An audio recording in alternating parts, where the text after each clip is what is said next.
Class 9th exercise 1.1 यानी प्रश्नावली 1.1 में हम लोग पढ़ेंगे पहला क्वेश्चन। देखिए पहला क्वेश्चन क्या कह रहा है, क्या शून्य एक परिमेय संख्या है? क्या इसे आप P बाई Q के रूप में लिख सकते हैं, जहां P और Q पूर्णांक है और Q नॉट इक्वल टू 0 यानी Q की वैल्यू 0 नहीं। अब देखिए जब आपको इंट्रोडक्शन वाला अगर वीडियो आपने देखा होगा तो उसमें मैंने बताया था कि शून्य जो होता है वह एक परिमेय संख्या होता है। किस तरीके से, देखिए पहले क्या पूछ रहा है, क्या शून्य एक परिमेय संख्या है? तो आप जो उत्तर लिखेंगे, आंसर लिखेंगे, उसमें पहले तो आप लिख देंगे हाँ, यानी शून्य एक परिमेय संख्या है। क्या आप इसे P बाई Q के फॉर्म में लिख सकते हैं? तो P बाई Q के फॉर्म में आप क्या कर सकते हैं, शून्य को लिख सकते हैं। क्यों? क्योंकि मान लीजिए 0 है तो 0 के बटे आप 1 तो लिख ही सकते हो। कंडीशन क्या आपको बताया गया है कि Q जो है वह नॉट इक्वल टू 0 है। परिमेय संख्या में क्या कंडीशन दिया जाता है कि P बाई Q के फॉर्म में जिस भी संख्या को आप लिख सकते हैं वह सभी संख्याएं क्या कहलाती हैं, परिमेय संख्याएं कहलाती हैं। कंडीशन केवल यही होता है कि Q नॉट इक्वल टू 0 यानी Q के प्लेस पे 0 नहीं होना चाहिए। आप P जहां पे लिखा गया है अंश जो है वह 0 हो सकता है, लेकिन हर को हम 0 नहीं कर सकते। अगर हर 0 हो जाएगा तो संख्या परिमेय संख्या नहीं कहलाएगी। तो यहाँ अंश 0 है और किसी भी संख्या के बटे 1 लिख सकते हैं हम, तो 0 बटे 1 लिखा तो P के जगह 0 हो जाएगा, Q के जगह 1 हो जाएगा, P बाई Q के फॉर्म में हो जाएगा और Q 0 के बराबर भी नहीं होगा। तो यह संख्या क्या है, एक परिमेय संख्या है। क्यों? क्योंकि इसे P बाई Q के रूप में लिख सकते हैं, 0 के बटे हम 1 लिख सकते हैं। तो पहला क्वेश्चन हमारा सॉल्व हो गया। अब सेकेंड क्वेश्चन को देख लीजिए।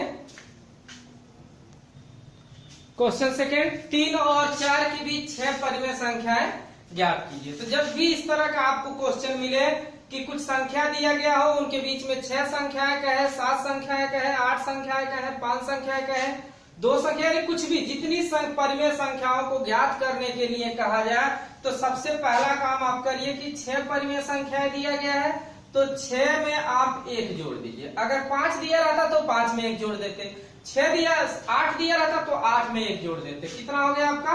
7।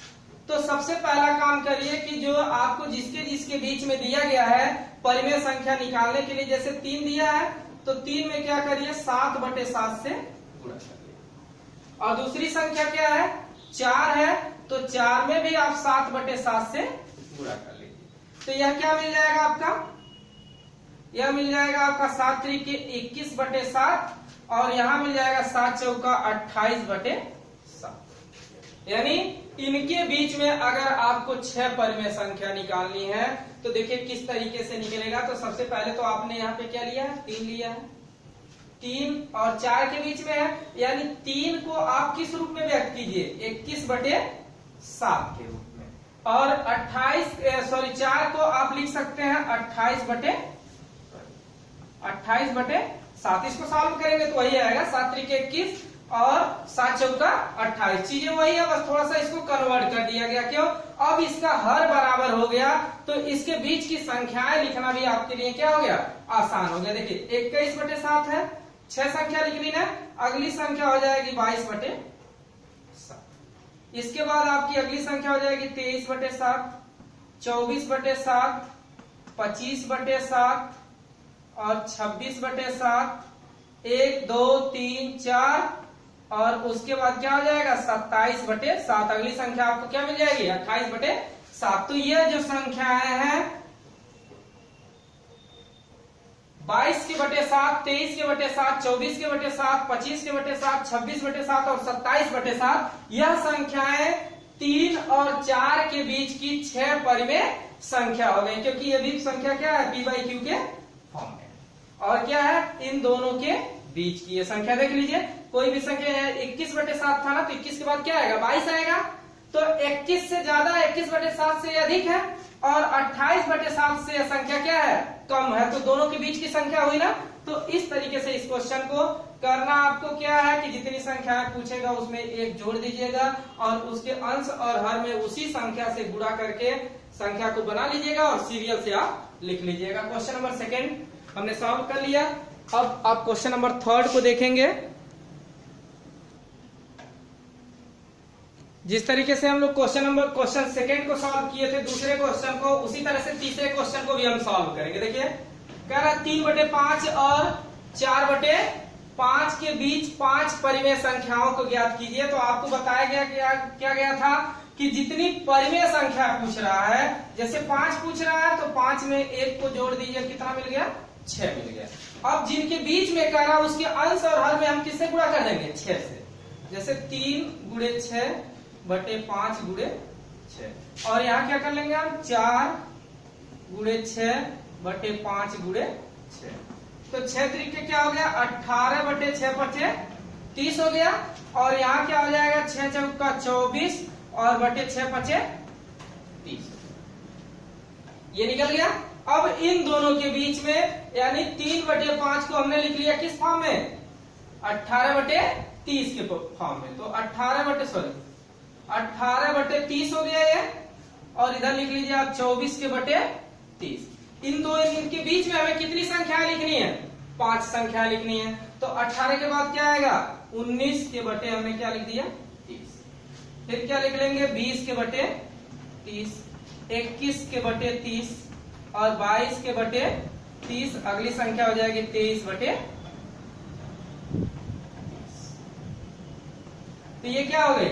1 2 3 4 5। ये जो 5 संख्याएं हुई 19 के बटे 30, 20 के बटे 30, 21 के बटे 30, 22/30 और 23/30। ये 18/30 यानी 3/5 और 4/5 के बीच की परिमेय संख्याएं हो गई। कुछ बच्चों के मन में कंफ्यूजन होगा क्योंकि जो एनसीईआरटी बुक दिया है उसमें आंसर ये नहीं दिया है, आंसर में कुछ और ही दिया है। तो देखिए उस क्वेश्चन को किस तरीके से सॉल्व किया है। उस क्वेश्चन में क्या किया है? 3/5 को लिख दिया गया है, दोनों में 10 से गुणा कर दिया गया अंश और हर में। जब 10 से गुणा कर देंगे तो यह हो जाएगा 30 के बटे 50 और यह संख्या हो जाएगी 4/5 × 10 और × 10 कर देंगे तो यह हो जाएगा 40 के बटे 50। ठीक वही है, 5 है उसका डबल करके इसमें गुणा कर लिया है।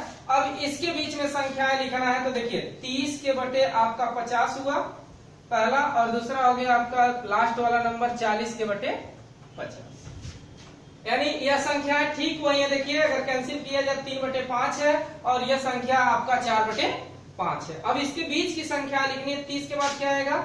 31 के बटे 50, 32 के बटे 50, 33 के बटे 50 और 34 के बटे 50 और ये 35 के बटे 50। तो इस तरह के इससे इसको लिख सकते हैं, लेकिन आप पहले ही तरीके से लगाइएगा, वो काफी बेस्ट होता है क्योंकि सब में वही रूल फॉलो होता है। आपके मन में कंफ्यूजन रहेगा, सर आपने 10 से गुणा किया, हम किससे गुणा करें? तो उसी तरीके को अपनाइएगा। आप ये मत सोचिएगा आपका क्वेश्चन गलत है, आपका क्वेश्चन बिल्कुल सही होगा। आप इसके कंफ्यूजन में मत रहिएगा। तो इस क्वेश्चन को आप जिस तरीके से चाहेंगे उस तरीके से लगा लीजिएगा। देखिए चौथा प्रश्न जो है, निम्नलिखित कथन सत्य है या असत्य? कारण के साथ अपने उत्तर दीजिए। यानी जो क्वेश्चन आपको दिया गया है इसमें चौथे में पहला दूसरा 3 प्रश्न दिए गए हैं, तीनों में पूछ रहा है कि कौन सा कथन सत्य है और कौन सा कथन असत्य है। इसके साथ साथ आपको यह भी बताना है कि अगर वो सत्य है तो क्यों है और असत्य है तो क्यों है। तो सबसे पहले देखिए, प्रत्येक प्राकृतिक संख्या एक पूर्ण संख्या होती है। तो आपको जो हमने बेसिक कॉन्सेप्ट बताया था पहले में, जो पहला आपको चैप्टर मिला होगा वीडियो 1, उसमें मैंने बताया था कि प्राकृतिक संख्याएं क्या होती हैं, पूर्ण संख्याएं क्या होती है। प्राकृतिक संख्या क्या होती है? 1 2 3 यानी जो काउंटिंग नंबर होते हैं जिनको हम 1 से लेकर के गिनना शुरू करते हैं, वो कौन सी संख्या होती है? प्राकृतिक। पूर्ण संख्या क्या होती है? पूर्ण संख्या हम 0 को भी लेके गिनते हैं। 0 1 2 3 4 जितनी भी संख्याएं आ जाए। तो क्या है कि प्रत्येक प्राकृतिक संख्या कह रहा है कि एक पूर्ण संख्या होती है, तो है ना, क्योंकि प्राकृतिक संख्या 1 से लेकर के शुरू होती है और पूर्ण संख्या क्या होती है? 0 से भी लेके शुरू होती है। यानी 0 को अगर छोड़ दिया जाए तो जितनी भी प्राकृतिक संख्याएं वो सभी संख्याएं पूर्ण संख्याओं में है। इसलिए जितनी भी प्राकृतिक संख्या है वह एक पूर्ण संख्या होती है। यह कथन क्या है? सत्य है। क्या है, सत्य है। कारण देना होगा, रीजन देना होगा तो आप दे दीजिएगा, क्योंकि पूर्ण संख्या शून्य से लेकर के सभी जो प्राकृतिक संख्याएं होती है वो कौन सी संख्या कहलाती है, पूर्ण संख्या। इसलिए प्रत्येक प्राकृतिक संख्या क्या होती है, पूर्ण संख्या होती है। दूसरे में देख लीजिए, प्रत्येक पूर्णांक, पूर्णांक आपको क्या बताया गया था, इंटीजर। पूर्णांक का मतलब यह होता है कि माइनस, जैसे -3, -2, -1, 0, 1, 2, 3, यानी नेगेटिव ऋण पूर्णांक, जीरो और धन पूर्णांक, सभी संख्याएं क्या कहलाती हैं, पूर्णांक कहलाती हैं। क्या कहलाती हैं, पूर्णांक। और पूर्ण संख्या क्या होती है, पूर्ण संख्या का डिफिनेशन आपको बताया गया था कि 0 से लेकर के धनात्मक संख्या है, 1, 2, 3, 4, यानी 0 से लेकर के जो धनात्मक संख्याएं होती है वो क्या होती है, पूर्ण संख्या होती है। तो पूर्णांक क्या है, पूर्णांक में तो माइनस भी है ना, लेकिन पूर्ण संख्याओं में क्या कहीं माइनस है, नहीं है ना।